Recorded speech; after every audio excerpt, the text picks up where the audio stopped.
Hi there, Alex. Ito na po yung third na request. Ito yung bago niyong request na Cecil Davis Kelso. Of course, Walter Kelso ang original niyan.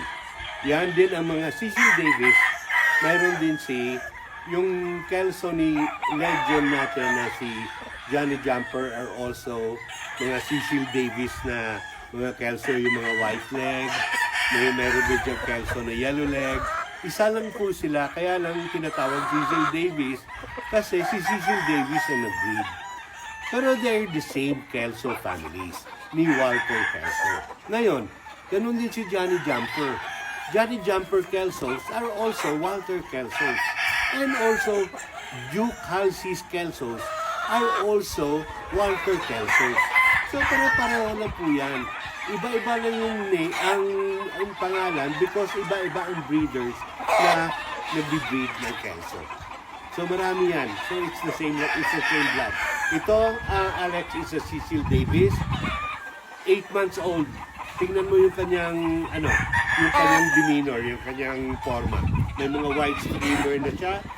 Umahaba na yung buntot. 8 months old. Usually, pagka mag-16 months na to, baka very, very long hanggang ground level na yung buntot nito na maraming white. At saka ang ganda ng pagkapongka niya na white-legged.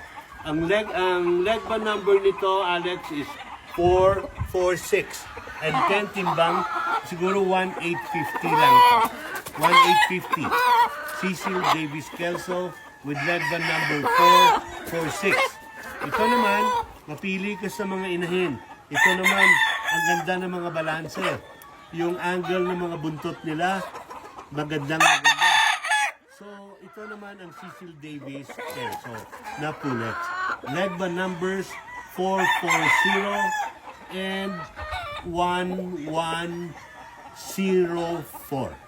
1104 and 440 is the leg band of the pullets. So Alex, I already done what you asked. So hopefully, magka-close na tayo ng deal. Okay? Kung hindi naman, okay lang.